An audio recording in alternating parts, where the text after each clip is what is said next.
Today we're going to be working on a union for my standard 37-inch flags.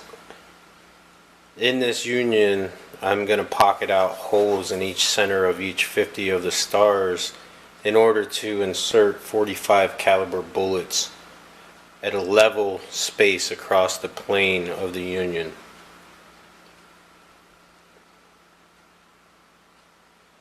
Here we're going to preview the toolpaths I've created using Vectric's Vcarve Pro CAD/CAM software in order to transfer my toolpaths I create over to my Stepcraft M1000 CNC.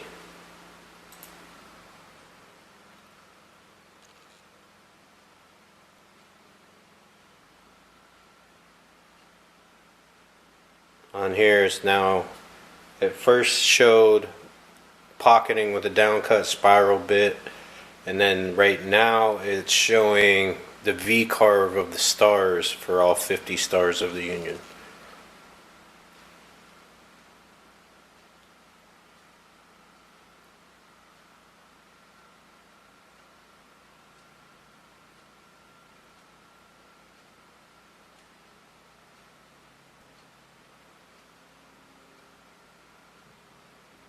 And then that's what it's going to basically appear like on the union. I stain my unions with a dark blue, basically like this.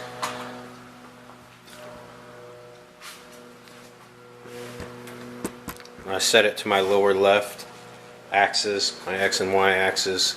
I have the vacuum table on the Stepcraft M1000.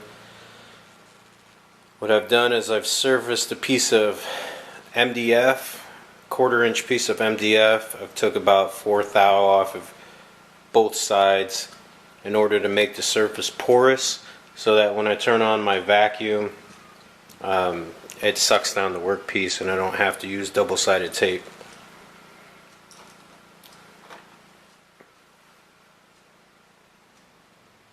Right now what I'm going to do is I'm going to home the machine to start off with, and from there what we're going to do is bring the X and Y axis to the lower left side of what I have set up on my toolpaths from Vectric.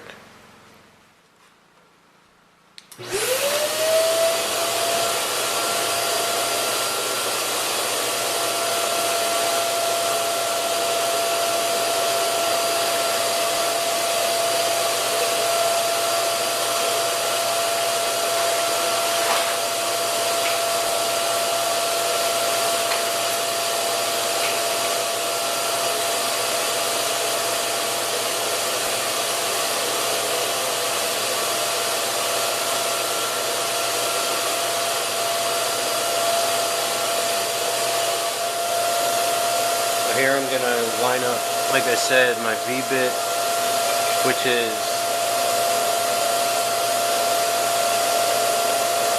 the RC-45711 V-groove insert bit, quarter-inch shaft from Amana tools, bought from ToolsToday.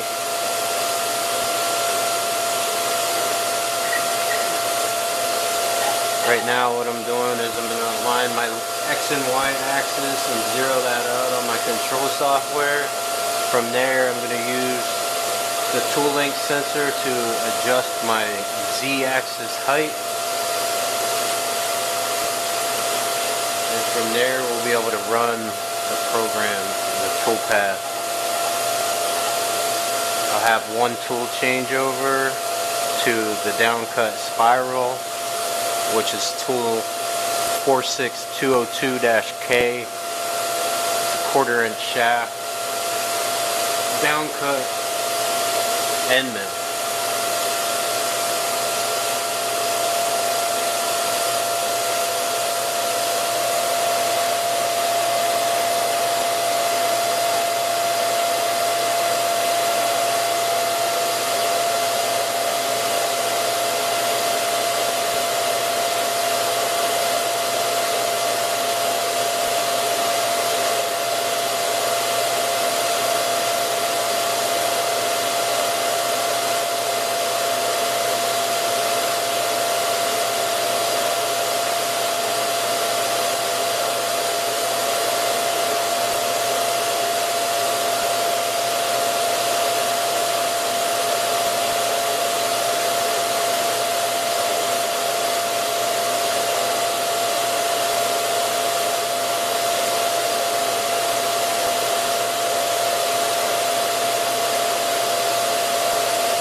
Now I'm going to be going to the middle once I zeroed off my X and Y axis.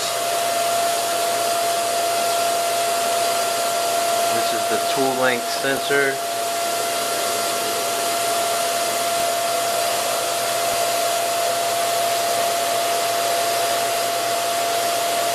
And I don't know if you can see this very well, but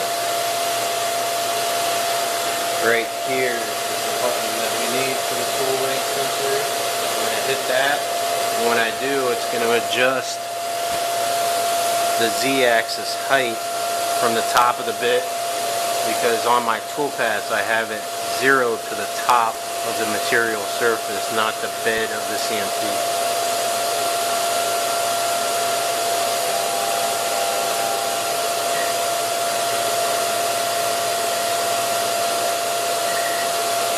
Then I click go to 0 at this point. Should take me to the lower left side at the right height.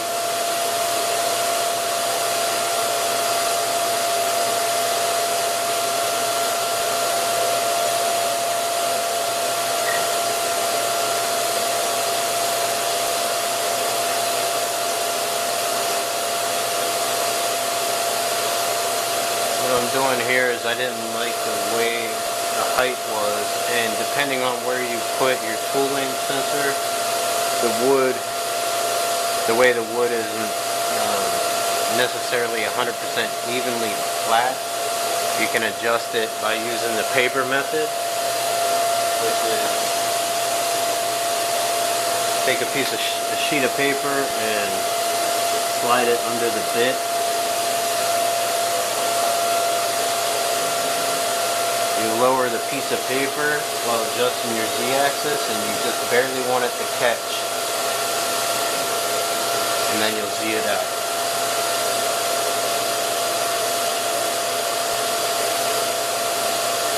And here I'm going to hook up my dust extractor for dust collection. Keeps the machine cleaner, the environment cleaner.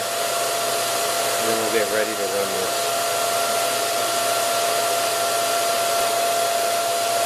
this.